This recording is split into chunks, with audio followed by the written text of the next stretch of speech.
atau kubur lu sambil noh mata talu ala kubur. Alhamdulillah di zaman Nabi Isa belum ada yang bilang syirik ziarah kubur, maka Nabi Isa aman. An masati akan botang menakmar di kubur polima syirik.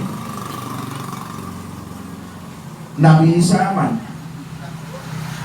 Ketika berhadapan dengan kuburnya sambil Nuh, Nabi Isa masih sempat sholat 2 rakaat. Sholat minta petunjuk dan kekuatan dari Allah. Lalu Nabi Isa menghadap ke kubur sambil Nuh dengan satu ucapan, ya sambil Nuh qum biiznillah, wahai sambil Nuh bangun dengan izin Allah. Jangankan lo yang bela bohuta popo ya udita ya huli boti tiga mahemo ini bawa di ini boti. Nabi Isa angkat tangannya minta petunjuk kepada Allah, minta kekuatan kepada Allah. Diulangi yang kedua kali, ya sambil Nuh qum biiznillah, bangun dengan izin Allah. Ya kalau bangun. Nabi Isa angkat tangan lagi minta petunjuk kepada Allah, minta maunahnya Allah, minta pertolongannya Allah. Menghadap ke kubur, ya sambil Nuh qum biiznillah, bangun dengan izin Allah. Bangun sambil Nuh. Lo pengumai dia sambil Nuh. Kita Yahudi tiba hipo ayo nganga amin nabi. Bawa di ini pun.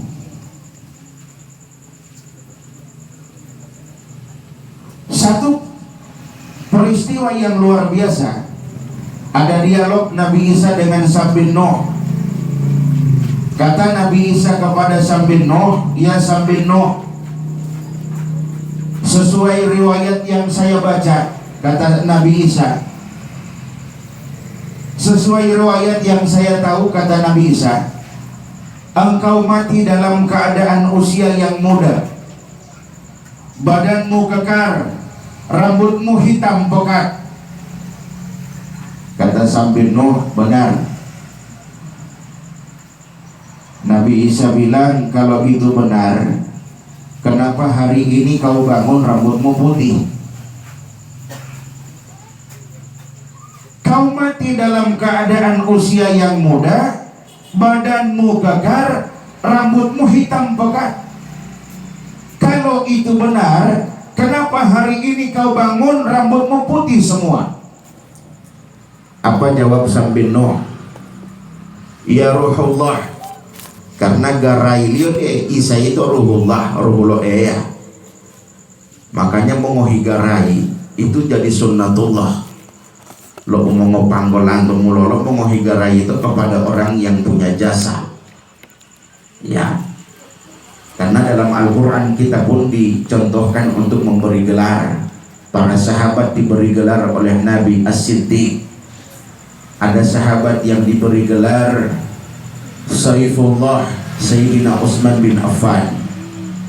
Ada sahabat yang diberi gelar Karamallahu wajhah, wajah yang dimuliakan Allah. Tetapi pada umumnya para sahabat diberi gelar oleh Allah radhiyallahu anhum wa radu anhum. Itu gelar dalam Al-Quran untuk para sahabat. Sambil Nuh bilang kepada Nabi Isa, ya Ruhullah, wahai Ruhullah ya,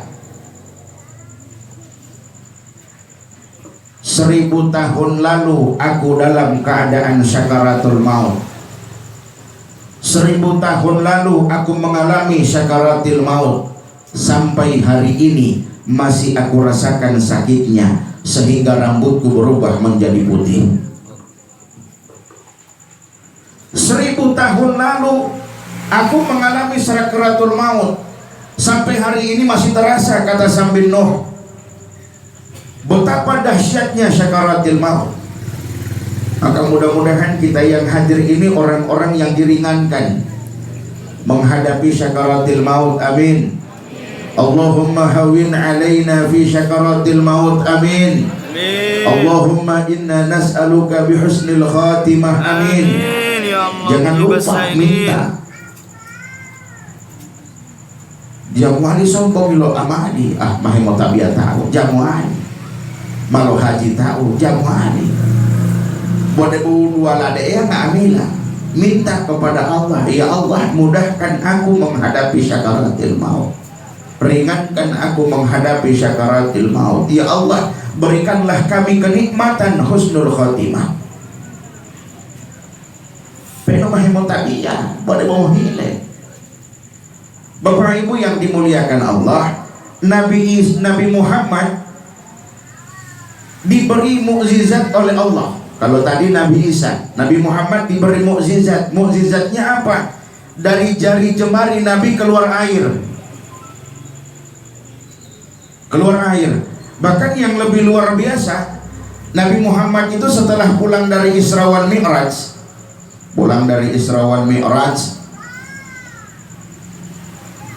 ditantang oleh Abu Jahal. Abu Jahal ini kan bukan orang lain, paman Nabi, om. Kata Abu Jahal kepada Nabi Muhammad, ya Muhammad, kalau benar kau pergi sampai Sidratil Muntaha, sini keluar rumah. Diajak keluar sampai di halaman rumah atau halaman label Medina. Kata Abu Jahal, ya Muhammad, kau lihat itu bulan? Lihat. Kalau benar kau sampai ke Sidratil Muntaha, itu bulan belah jadi dua. Buta ayo dulu dihulano. Dibelah dua oleh Nabi Muhammad. Wan siqaqul qamar wal ikhbarul bil mughayyabat. Dibelah dua. Bismillahi Allahu Akbar. Yang separuh di tangan kanan, yang separuh di tangan kiri. Setelah melihat mukjizat ini, apa Abu Jahal beriman? Tidak. Kata Abu Jahal, ya Muhammad, benar-benar ente ini ahli sihir. Malah untuk mukjizat boleh bocah beriman. Sudah melihat mukjizat Nabi, dibelah 2 bulan, tidak bergerak hatinya mengimani mukjizat. Ya halatnya itu Allah itu mata taruh mukjizat, tapi tidak mengimani mukjizat. Walau itu Ustaz Qurani mau didamangnya lo kaligrafi, tulah-tulah lu akimis sholat, yang punya kaligrafi tidak sholat. Apa bedanya kita dengan Abu Jahal? Sudah menyaksikan mukjizat, sudah bahkan membaca mukjizat.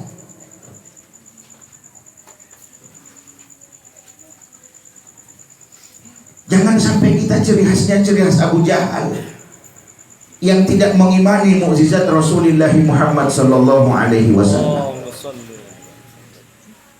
Nah, ada nabi yang diberi mukjizat oleh Allah kaya. Kalau yang ganteng kan Nabi Yusuf, ganteng, tampan, wajah Nabi Yusuf tampan. Yang kaya di antara nabi yang kaya itu Nabi Sulaiman. Bukan cuma kaya, raja.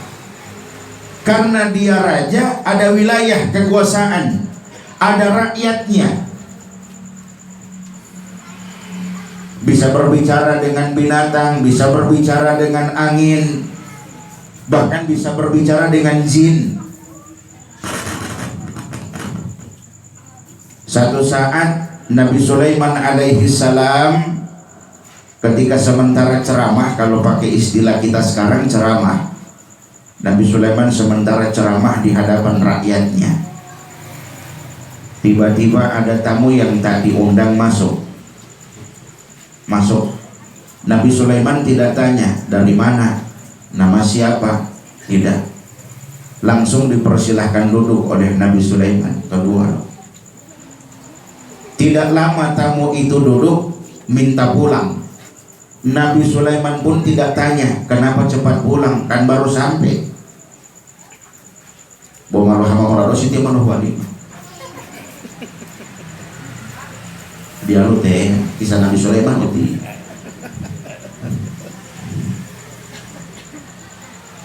Nabi Sulaiman tidak tanya kenapa cepat pulang, alasannya apa, tidak, dipersilahkan tawar.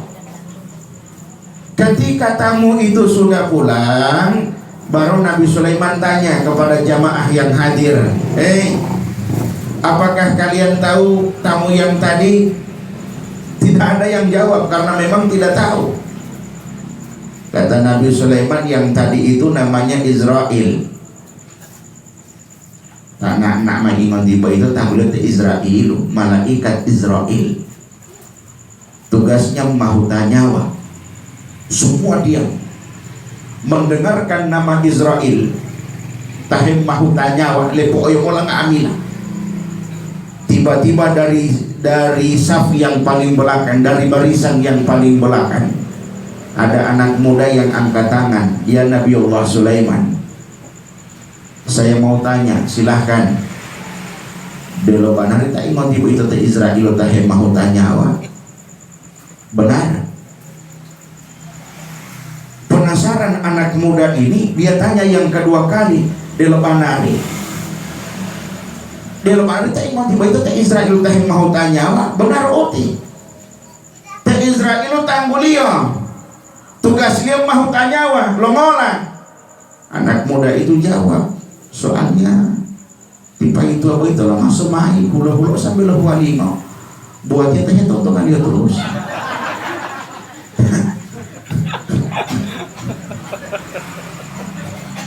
Lo masuk main hula-hula sambil hualino. Buatnya tanya tontonan dia terus. Kata Nabi Sulaiman, kira-kira apa tujuh buat botol orang. Gelisah anak muda itu. Bapak Ibu kalau ingin baca riwayat ini, kalau tidak salah ingat, ada satu judul kitab namanya Mukasyafatul Qulub, tajamnya mata hati.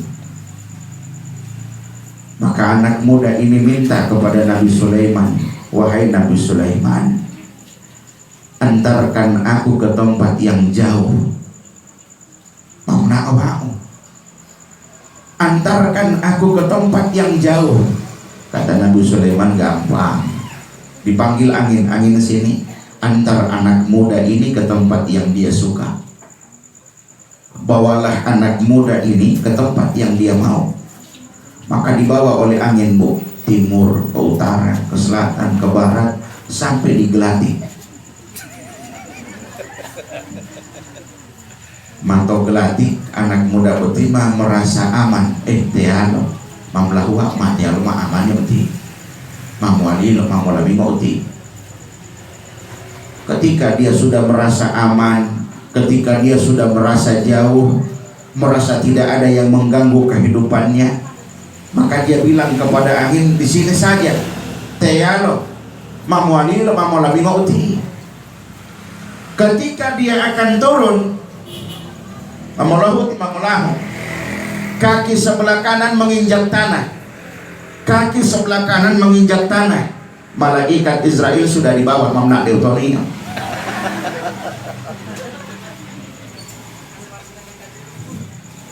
Apa kata malaikat Israel kepada anak muda itu? Wahai anak muda, sengaja tadi aku pamit pulang lebih dulu, menunggumu di sini karena takdirmu di sini bukan di sana. Sengaja aku tadi pamit pulang lebih dulu, menunggumu di sini karena takdirmu di sini bukan di sana. Bapak Ibu hadirin yang dimuliakan Allah, seperti itulah almarhum, takdirnya di sana bukan di sini.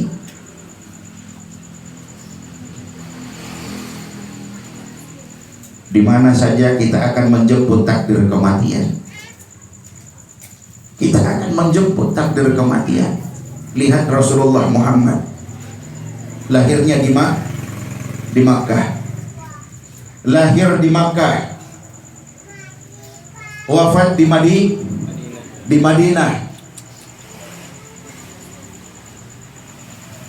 dan tidak dibawa pulang ke Makkah. Almarhum dibawa pulang ke sini? Tidak. Sunnatullah. Apakah susah bagi Allah mengembalikan Muhammad ke Makkah? Tidak susah. Jangankan ke Makkah, Sidratil Muntaha tunggu. Maka sering saya sampaikan Bapak Ibu, kalau ada keluarga kita yang meninggal di luar daerah, tidak usah sibuk-sibuk bawa pulang. Contoh Nabi Muhammad, contoh almarhum, tidak usah bawa pulang. Itu sunnatullah. Dia akan menjemput ajalnya di mana takdir yang ditakdirkan oleh Allah Subhanahu wa taala. Bu, yang nabeti ya Allah ya Rabbi. Yang matut dulu ti.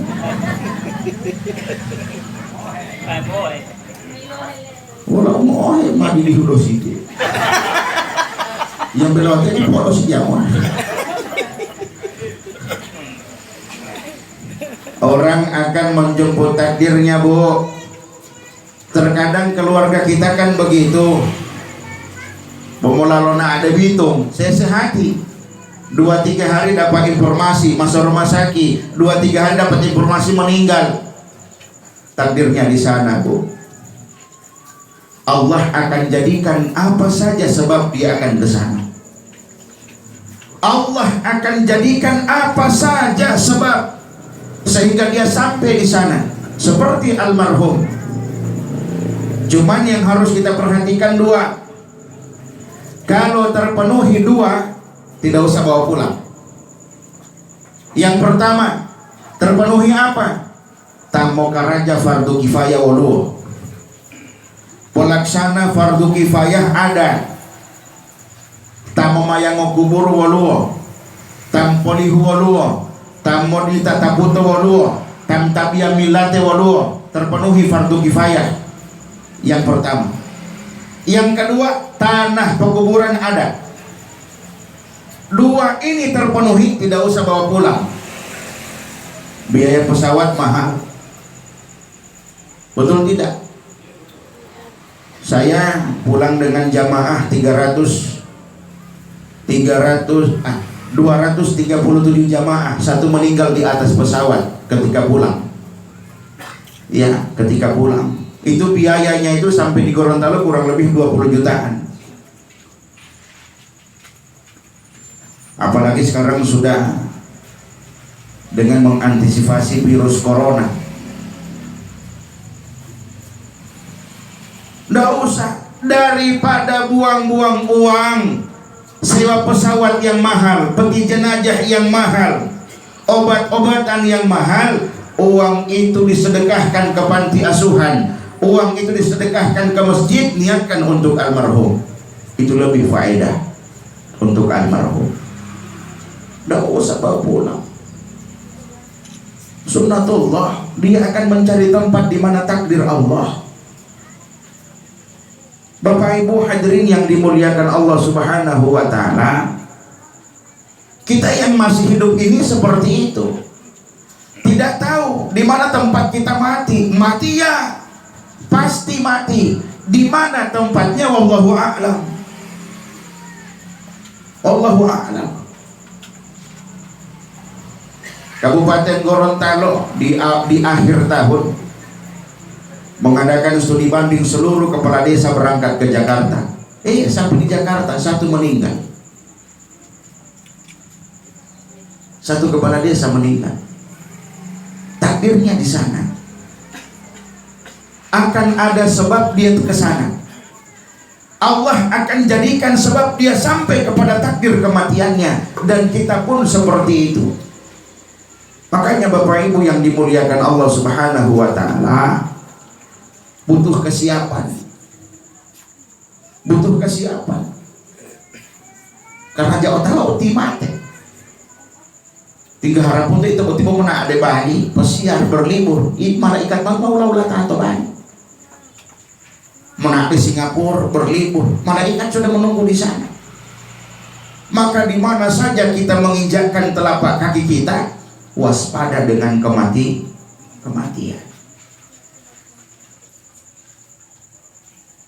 Bilih oleh Umar. Di Umar itu Bapak Ibu. asali umat ya poti tolo maturusi tohu alim ali Umar itu tuladu di cincin Sayyidina Umar tertulis kafa bil mauti wa idhan, cukuplah mati sebagai nasihat, tertulis di cincin ya tontongan dia tulis anu hulo-hulo ya tontongan dia huwa alim abah itu bilang oleh asali mau ela umat waspada tentang kematian lo mau panggolan atau mulolo sengaja dibikin usungan itu agak besar sedikit, dibungkus dengan kain putih seolah-olah kain kafan, sengaja dibikin seperti itu asalita hulo-hulo atau pate hemo ela umate tola atau masatnya kan dila pelu hulo-hulo atau pate tata lo ulih pada bohem bisa proyek. Kenapa? Karena hati kita lalai. Hati kita lalai dengan kematian. Penuh hulo-hulo atau pate tata lo ulihe hulo-hulo atau takjiyah tak bisa pate boleh bohem itu SPPD so tanda tangan SPPD pate uti. Ini kesempatan kita muhasabah, kesempatan kita mengingat akan kematian. Saya selalu sampaikan di mana-mana, Bu, Pak, kita yang masih hidup orang yang diberi kesempatan oleh Allah. Kita yang masih hidup orang yang diberi kesempatan oleh Allah. Kesempatan untuk apa? Yang belum beramal, mari beramal. Yang amalnya sedikit, mari perbanyak. Yang masih kotor, sama-sama bersihkan. Yang bengkok, mari luruskan. Ini kesempatan. Bukan masalah panjang umur, tapi apa isi dari umur. Kan itu kan yang disampaikan oleh Nabi. Khairukum man tala umruhu wa hasuna amaluhu. Sebaik-baik orang di antara kalian, sebaik-baik manusia di antara kalian, man tala umruhu, panjang umurnya, wa hasuna amaluhu, baik amal ibadahnya. Panjang umurnya, bagus amal ibadahnya. Kata Nabi itu orang baik. Itu orang yang baik kata Nabi. Tapi kan orang yang jelek juga ada. Orang yang jelek yang bagaimana? Man tala umruhu wa su'a amaluhu. Panjang umurnya, jelek perbuatannya. Haya-haya umur bocah ontong atau tinggi. Yang bela Jumaat deh kamar hitete. Hulo-hulo atau tihi, tihati behe mau Jumaat mau hutubat tih mau lotopo. Tiga harap juga gak uti. Ini orang yang jelek kata Nabi, panjang umurnya, tapi perbuatannya jelek. Maka mari Bapak Ibu kita yang diberi kesempatan oleh Allah ini masih hidup. Coba angkat tangan dulu ibu-ibu yang masih hidup. Oh, masih hidup semua. Kita orang yang diberi kesempatan oleh Allah, sehingga dalam Al-Quran betapa kesempatan ini berharga. Berulang-ulang kali Allah bersumpah dengan waktu, wadduha wasamsi wadduhaha, apalagi wal asri. Berulang-ulang kali Allah bersumpah dengan waktu. Karena waktu itu umur itu kesempatan. Bapak Ibu yang dimuliakan Allah. Yang ketiga, kita yang masih hidup ini orang-orang yang ingin selamat. Tidak satu orang pun di antara kita yang berharap tidak selamat. Jangankan menuju akhirat, perjalanan yang panjang, mona dipatali saja itu. Doa mudah-mudahan salamati mona dipatali uti mona dipatali. Apalagi menuju akhirat. Kita orang-orang yang berharap selamat. Maka dalam beberapa riwayat, kalau mau selamat, kalau tidak mau ya silakan. Hidup kan sudah diberi pilihan oleh Allah, dan setiap pilihan ada resiko masing-masing. Fa'alhamaha fujuraha wa taqwaha. Silakan pilih, dua jalan terbentang. Kau mau pilih jalan yang mana? Jalan fujur atau jalan takwa?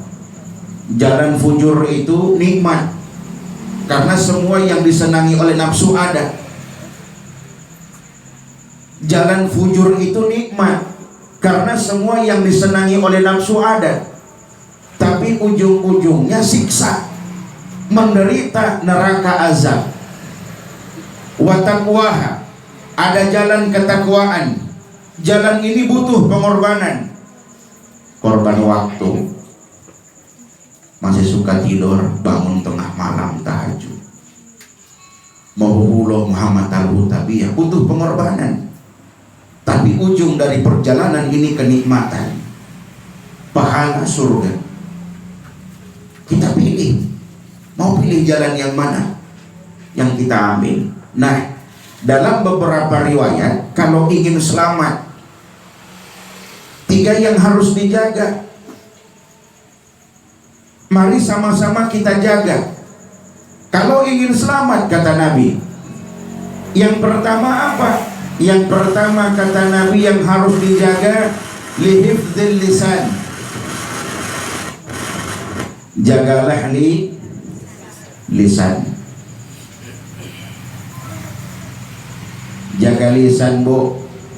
Wahai anak-anak, jaga lisanmu di hadapan orang tuamu.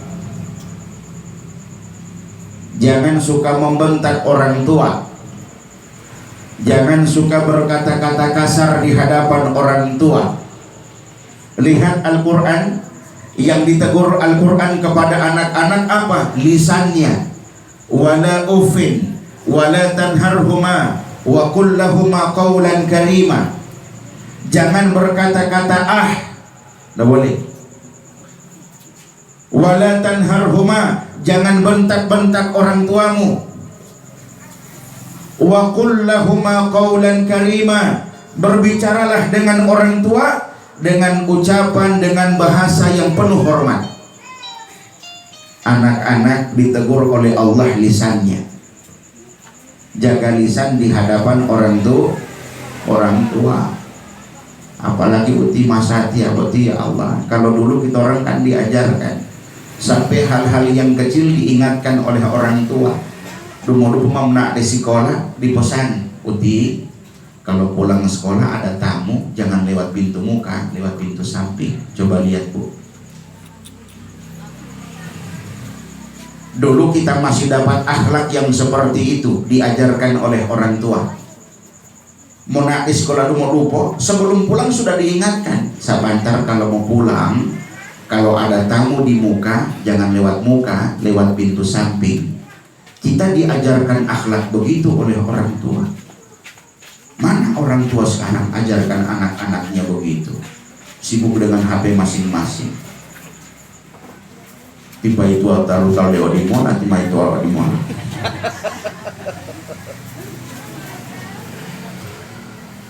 Nah, mai uti wala cok pisan dulu pipati papat, mama lagi ada sibuk. Pernah dari bapak tunggu dulu tembak kamu, tiba orang lagi ada sibuk. Tidak sempat mengajarkan anak-anak akhlak. Maka jangan minta anak-anak berakhlak kepada orang tua kalau orang tua tidak pernah mengajarkan akhlak kepada anak. Dulu kita diajarkan begitu. Memakan, jangan korek itu ikan, ikan di papamu itu. Coba. Sampai di masalah ikan sudah diajarkan, jangan korek itu ikan di papa. Itu orang teman saya hati-hati. Pak eta terusi mau balik ngamai ti papa mak dia lu ano.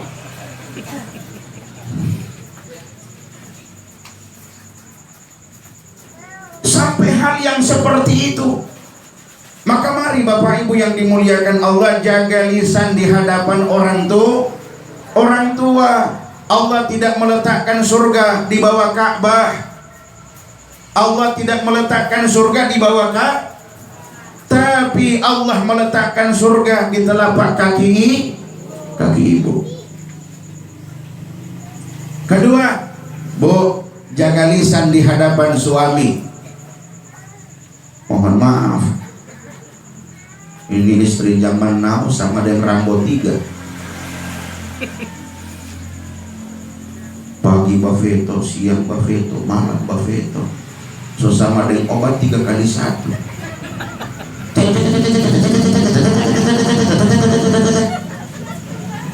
Bagaimana tipe itu tidak mau sakaratil maut?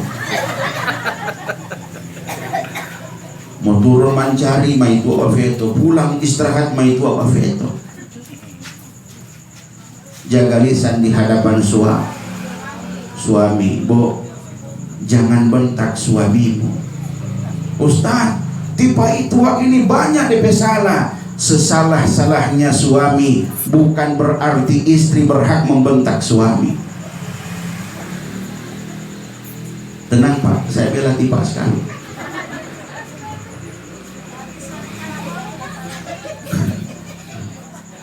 Sesalah-salahnya suami bukan berarti istri berhak membentak suami. Lihat dalam hadis Nabi, jika seandainya boleh, jika seandainya bisa manusia sujud di hadapan manusia, akan kuperintahkan istri sujud di hadapan suami. Mohon maaf Bu, malam suami minta, namanya kebutuhan biologis, hubungan suami istri. Malam suami minta, ibu tidak mau, suami marah, dilaknat oleh malaikat.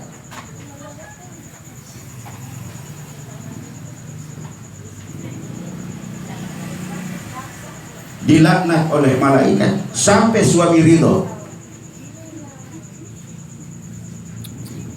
Bu, jangan undang-undang itu Ustaz itu.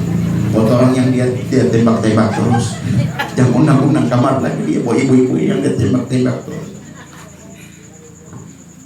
Sekadar mengingatkan Bu, sebanyak apapun ibadah ibu, kalau senang membentak suami, pahalanya terhapus. Imam jadi imam karena ada makmum. Anu hemo tabiatu tuau penuni niati imaman dia pada tuau munfarid imaman lillahi ta'ala tuau imaman. Sekalipun tidak niat imaman, tiba-tiba ada yang masuk di belakang jadi makmum, langsung berubah jadi imam. Karena imam itu ditentukan oleh makmum, bukan karena dia seorang imam. Sama halnya dengan istri soleha. Kenapa istri soleha? Karena ada suami tempat dia mengabdi. Akan mendapat gelar istri soleha kalau tidak punya tempat mengabdi, yaitu suami. Maka ibu pintar-pintar jaga lisan, ya Allah ya Rabbana. Bu,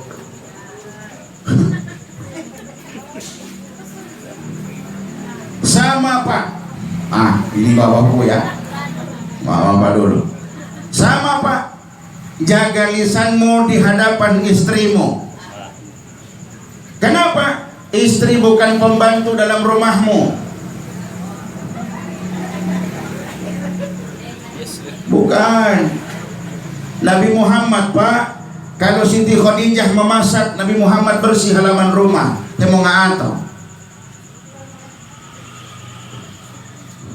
Nabi Muhammad menjahit baju yang sobek dengan tangan sendiri. Nabi Muhammad menjahit sendal yang sobek dengan tangan sendiri.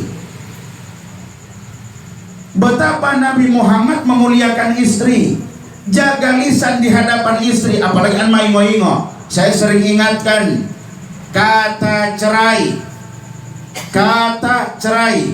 yang keluar dari lisan laki-laki, sengaja atau tidak sengaja, serius atau tidak serius, sah talak. Sah talak. Maka hati-hati an mai moingo pokok yo mola. Iya Bu, karena kalau sembarangan sudah tidak terkontrol ucapan. Sengaja atau tidak sengaja, serius atau tidak serius, keluar dari lisan laki-laki, sah talak. dengan ibu-ibu, jangankan serius, 2 rius tidak sah. Karena hak cerai itu ada pada suami, bukan pada istri. Tapi ingat Bu, istri yang suka minta cerai, apalagi ultima sati, apa tiba meraji ngopi pun mah status, kau tak seperti yang dulu lagi, pulangkan aku pada orang tuaku, kau telah banyak berubah. Memang sebanyak berubah, dulu masih muda ultima panggola lah patah. Entah apa yang merasukin, kira-kira mah dirasuki oleh janda. Bahaya dirasuki oleh janda ya, nanti tipu ada saingan.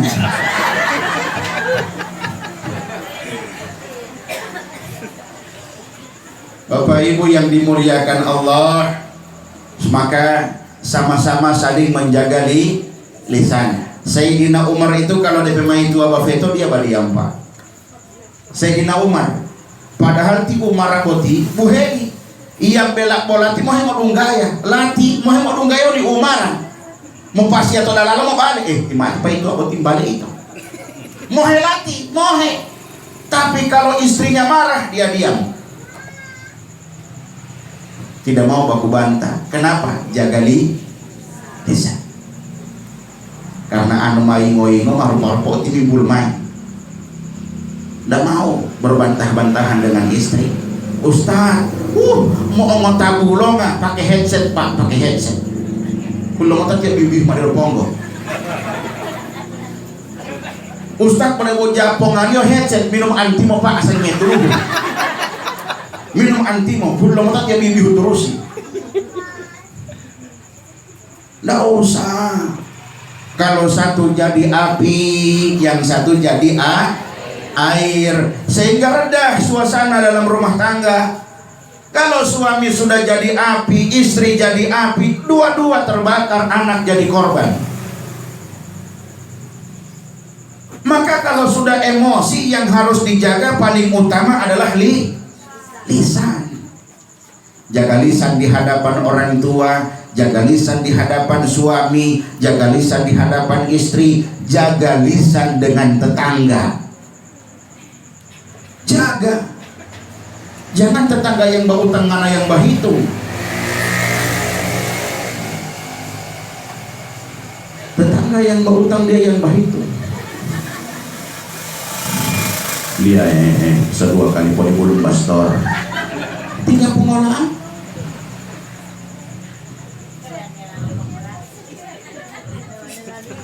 Yang tahun lalu belum lunas hanya sebangka pon yang baru. Nggak usah. Jaga lisan. Salamatul insan bihifdzil lisan. Selamatlah manusia ketika dia mampu menjaga lisan. Yang kedua, hadirin jamaah takziah yang dimuliakan Allah Subhanahu wa taala, yang harus dijaga apa? Hafidzus shalah. Jagalah sholatmu, jaga sholat. Tabiah halau tabiah. Jangan pernah meninggalkan sholat. Ini identitas kita di hadapan Allah. Yang membedakan kita dengan orang lain bukan haji, bukan puasa, yang membedakan kita dengan orang lain sholat. Bainal kufri wal mu'min as-salah. Yang membedakan orang yang beriman dengan orang yang tidak beriman, sholatnya. Kalau dia sholat berarti ada imannya. Soal kecil dan besar, banyak dan sedikit, Allah yang menilai. Yang jelas ada imannya. Kalau sholat ada imannya. Kalau tidak sholat berarti tidak beriman. Ini ciri khas kita Bu di hadapan Allah. Ciri khas kita Pak di hadapan Allah, sholat. Sampai-sampai di hari kiamat, ketika seluruh manusia dibangkitkan oleh Allah, diawali dengan ditiupnya sangkakala oleh malaikat Israfil, mahili palio bambu, semua bangun manusia di hari itu. Manusia dari zaman Nabi Adam sampai akhir zaman dikumpulkan oleh Allah di satu tempat yang sama. Bayangkan Bu, manusia dari zaman Nabi Adam sampai akhir zaman dikumpulkan oleh Allah di tempat yang sama. Banyaknya manusia, tapi sebanyak-banyaknya manusia saat itu Nabi Muhammad masih bisa mengenali umatnya.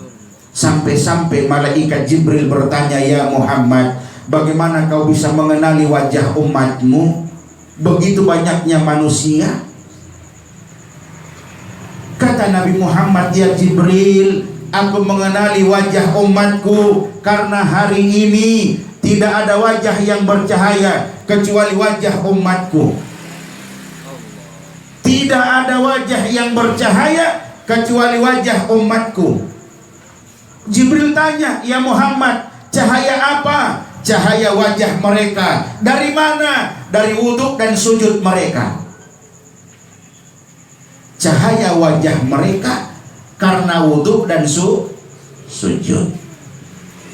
Makanya anu mau tabiya jadi rikia anu mau sujudu, pokoknya anu mau sujudu kasih lama-lama sadiki. Dalam hadis Nabi yang lain, dekatnya Allah dengan hamba itu ketika sujud. Nikmati kedekatanmu dengan Allah dalam sujud. Tapi kalau jadi imam jangan Pak. Mau bangun tiba imam boleh pamit tua atau ti malah wali jamaah mau heoda. Kalau sholat sendiri, sholat duha sujud terakhir, sholat tahajud sujud terakhir, sholat taubat sujud terakhir, sholat sendirilah silakan. Kalau jadi imam jangan. Bahkan disunahkan oleh Nabi kalau jadi imam ringankan sholatmu, jangan memberatkan sholat. Kenapa? Karena makmum kualitasnya tidak seperti dirimu, tidak seperti kita, tidak seperti Pak Imam. Makmum itu macam-macam. Sampulakan ada tioma 60 tahun mare mati, tidak boleh berdiri lama. Ayat jangan panjang-panjang, mebati tioma hati. Yang standar ayatnya wadduha alam nasrah. Kalau sholat isya, kalau sholat maghrib alhaqumut takatsur inna a'tayna. Ringankan sholatmu, jangan mentang-mentang maha hafal Qur'ani. Mau sholat isya pilo pari liyo Fatihah Yasin 83 ayat. Behelo atau mahe mulai Yasin ti omong poro-poro pada tadi malah Yasin. Ma'ilohiat yo. Ringankan sholatmu kalau jadi imam, karena makmum kualitasnya tidak seperti dirimu. Mungkin di belakang ada suami yang buru-buru, istrinya sakit, anaknya sakit. Jangan panjangkan ayat, nanti dia tidak khusyuk. Ringankan sholat, baca ayat yang makmum tahu, biar makmum konsentrasi sholatnya ada. Karena baku ikut yang tipe imam hemo ayati. Kalau Pak Imam baca ayat yang makmum tidak tahu, makmum bahaya. Mau ikut dia tidak tahu. Akhirnya semua yang di dinding dia baca saldo kas, sedekah hatib Jumat. Dia baca semua yang dinding. Mapilo baca dia ngambil auto dihingo pada mau dipuila patah ayat dari Pak Imam. Dia baca orang pekaus belakang caleg Nasdem nomor 3.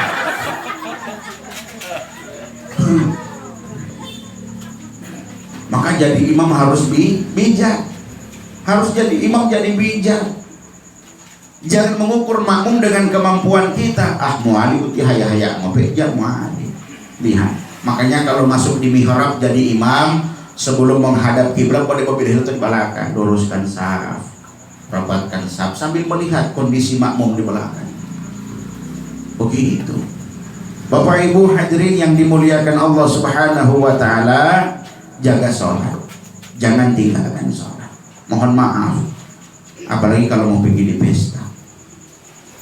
Saya 3-4 malam yang lalu nasihat nikah di GCC Aldista dulu.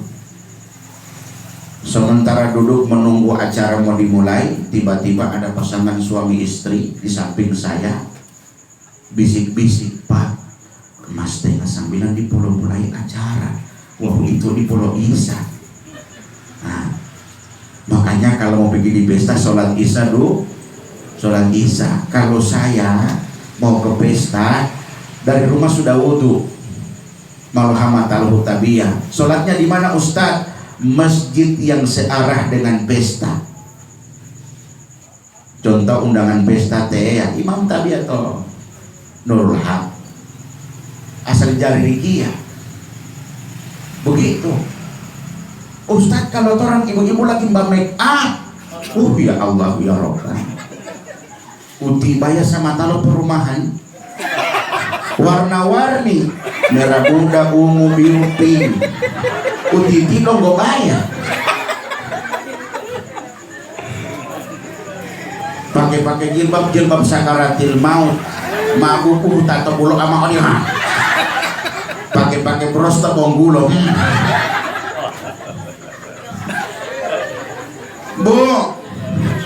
Bu, make up tidak membatalkan talhu tabiyah. Jamu batali talhu tabiyah make up. Jadi sebelum make up Muhammad talhu tabiyah, pelan-pelan make up sambil menunggu ajan Isya. Uti alis mata pantak kapal kasih bengko sadiki. Sama dengan tante Lala.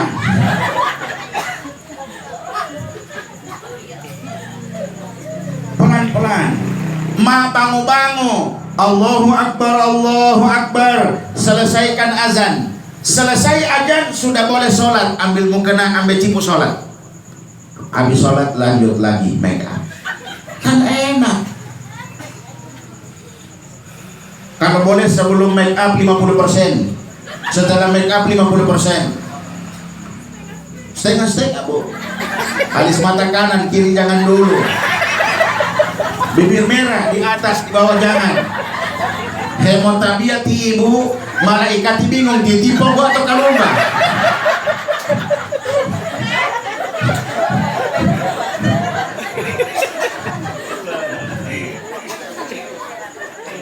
Jangan tinggalkan Ustadz, saya pejabat, tidak apa-apa. Jangan tinggalkan sholat. Ustadz, saya pengusaha, tidak apa-apa. Jangan tinggalkan Ustadz, saya wanita karir, bisnismen, tidak apa-apa. Jangan tinggalkan sholat. As-sholatu imaduddin. Karena sholat itu tiang agama. Silahkan jadi pengusaha, sholat. Silahkan jadi anggota dewan, sholat. Silahkan jadi pejabat, sholat. Jangan tinggalkan sholat. Karena ini takhsis, diperintahkan hanya khusus untuk umat Muhammad. Puasa, orang Advent puasa, orang Yahudi puasa, bahkan kita umat Islam meniru Yahudi, tasabbah kepada Yahudi, puasa mengikuti Yahudi. Puasa apa? Puasa Asyura yang tidak dimiliki oleh agama yang lain, sholat. Maka mari, ini takhsis kita di hadapan Allah, ciri khas kita, identitas kita di hadapan Allah. Ketiga yang terakhir, yang dijaga apa? Jagalah lisan, jagalah sholat, jagalah silaturahim. Saya beberapa waktu yang lalu ceramah di Batu Da'a. Ada almarhum yang meninggal 155 tahun, panjang umur. Saya pun sempat membayangkan bagaimana kondisi 155 tahun. Tapi saya tidak heran kenapa orang-orang dulu itu panjang umur. Karena rajin rajin sedekah. Kita orang sekarang 40 tahun ma orang mati, ma asam orang. Mau untuk durian ma duit itu kolesterol uti. Mau nak ada pesta hehehe lihat meja, asam orang. Hehehe lihat meja. Lo buat dengan malam atau es buah uti lemah. Tidak ada nikmat hidup. Orang dulu panjang umur sehat-sehat. Kenapa rajin sedekahnya? Kita orang sekarang banyak penyakit. Kenapa bunggili? Angkat tangan yang bunggili. Tidak ada. Saya mengatakan.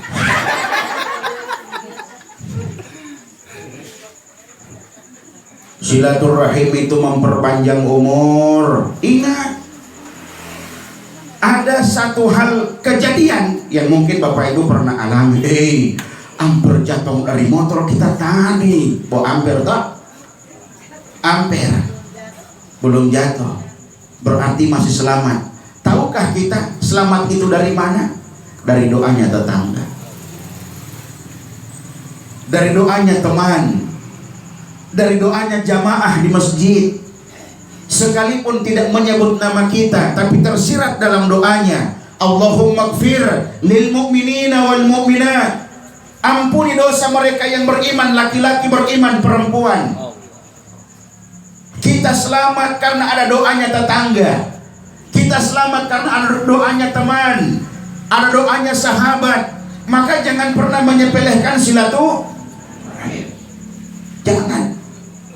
Dulu orang silaturahim ribut, putus karena pilwako. Alhamdulillah selesai juga. Dulu orang ribut masalah pilgub, alhamdulillah selesai juga. Dulu orang ribut masalah pilpres, satu kabinet Jokowi Prabowo. Itu menjadi sesuatu yang terlalu biasa. Setiap ajang pemilu, setiap ajang politik pasti ribut, sehingga terbiasa, pola yang terbiasa. Tetapi sekarang Bu, yang sangat menyedihkan, orang ribut bukan masalah pilwako, biasa itu.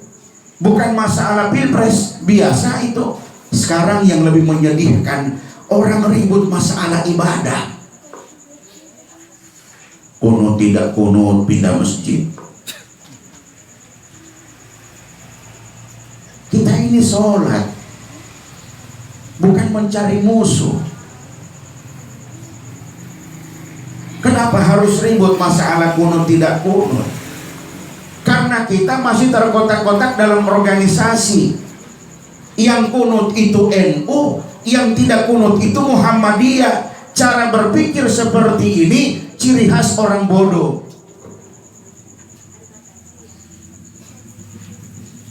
Mohon maaf kalau ada orang bodoh di sini.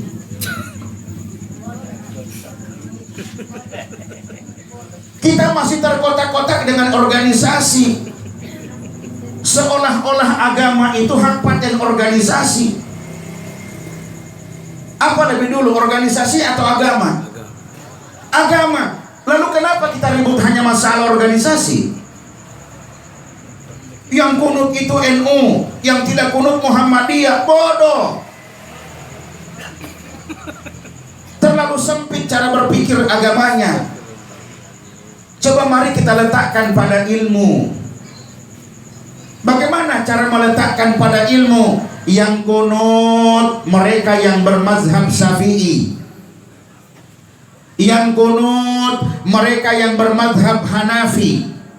Yang tidak kunut mereka yang bermadhab Hambali. Yang tidak kunut mereka yang bermadhab Maliki. 4 madhab, Hanafi, Maliki, Syafi'i, Hambali, 4-4-nya ahlu sunnah wal jamaah. Tidak usah ribut. Tidak usah ribut. 4 mazhab, 2 kunut, 2 tidak. Yang tidak kunut Maliki sama Hambali. Maka kalau kita ke Makkah dan Madinah tidak kunut. Kenapa? Kalau bukan Maliki, Hambali imamnya. Tidak kunut dan tidak ribut. Karena cara berpikirnya ilmiah. Cara berpikirnya ilmu, bukan organisasi. Yang kunut saja 2 madhab, Syafi'i, Hanafi, itu pun cara kunutnya beda. Kalau Imam Syafi'i kunutnya seperti Nurul Haq, itu mazhab Syafi'i, kunutnya begitu. Setelah iktidal, bangun dari ruku, baca doa, kemudian lanjut dengan doa kunut. Jangan tidak baca doa iktidal langsung kunut, salah itu Pak Imam. Baca dulu doa iktidal, sami Allahu liman hamidah, Rabbana walakal hamdu, dan seterusnya. Setelah itu baru kunut. Hanafi kunutnya bagaimana? Mazhab Hanafi, kalau Syafi'i setelah dari ruku, Hanafi sebelum ruku, setelah ayat minal jinnati wan nas Allahumma hdina fiman hadai wa'afina fiman afai. Setelah kunut baru ruku.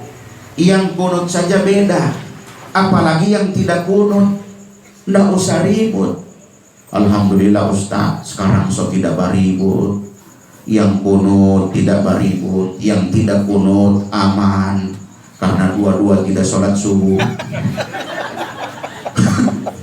Aman dulu karena dia tak biasa subuh. Maka nggak usah ribut. Ini kan sekarang orang lebih mengutamakan perbedaan daripada persamaan. Mau tamu dikini bid'ah. Kenapa kau sibuk dengan orang punya ibadah? Padahal di hari kiamat kau akan ditanya tentang diri, bukan tentang dia. Mau tamu dikini bid'ah, daripada minta kalau bagi pada tadi mau dia. Soalnya Ustaz mau dikini bid'ah kalau bagi di ina. Bingung. Nggak usah ribut. Ya nggak usah. Beribadahlah dengan apa yang kita yakini. Yang penting saling menghormati. Masjid yang di sebelah, masjid apa di sebelah? Al-Uswa. Dari dulu 8. Dari dulu tidak kunut. Ya tidak usah kunut kalau sholat di situ. Jangan rubah-rubah orang pakai kebiasaan. Mentang-mentang mau danggu, tidak meheru rubah-rubah dia lo tahu. Anu mau danggu tiba tadi lo danggu.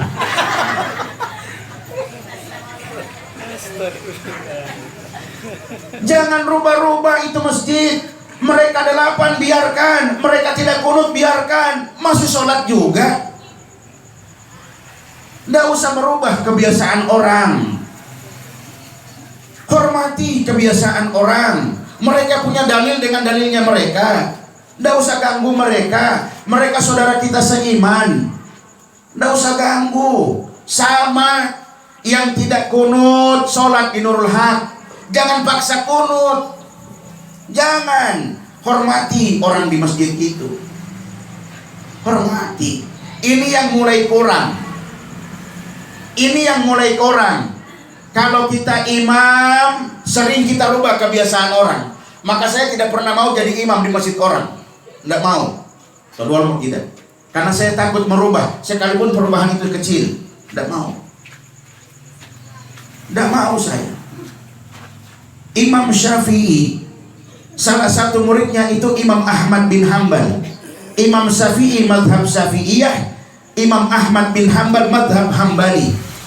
Ketika Imam Syafi'i silaturahim dengan Imam Ahmad bin Hanbal, di tempatnya Imam Ahmad bin Hanbal, di masjidnya Imam Ahmad bin Hanbal, Imam Syafi'i diminta jadi imam karena Imam Ahmad menghormati gurunya Syafi'i. Tuan mengimamu. Apa kata Syafi'i kepada Hambali? Engkau lebih tahu keadaan masjid ini. Kau lebih tahu keadaan masjid ini. Kau yang imam. Kenapa takut merubah keadaan masjid? Tolong atau di akhir korban lo tahu. Tinggal dihili babumu. Mari saling menghormati perbedaan. Saling menghormati. Di hari kiamat kita orang ini yang ditanya itu ibadah kita masing-masing. Tidak usah sibuk dengan ibadah orang. Iqra kitabaka kafa bi nafsika. Baca kitabmu sebelum engkau diperhitungkan oleh Allah. Jangan hanya sibuk membaca kitab orang lain, membaca ibadah orang lain. Ini bid'ah, ini syirik, ini bid'ah, dolalah, ahli neraka. Nggak usah. Lana a'maluna walakum a'malukum. Kami dengan amal kami, kalian dengan amal kalian. Nggak usah ribut. Boleh kan? Boleh. Boleh. Kalau tidak boleh bubar. Ini yang paling utama Bapak Ibu. Kalau kita rukun, kalau kita aman, enak ibadahnya, tidak ada musuh. Dia bilang anta musuh tetihi, setengah mati mau tadiya. Apalagi dia mah mulu-mulu satu rakaat. Rakaat kedua sama-sama musuh liyo. Galisa itu galisa.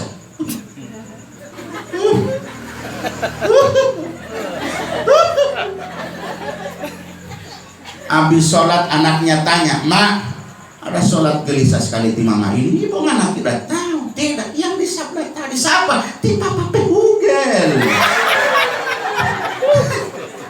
So tidak bikin gelisah itu.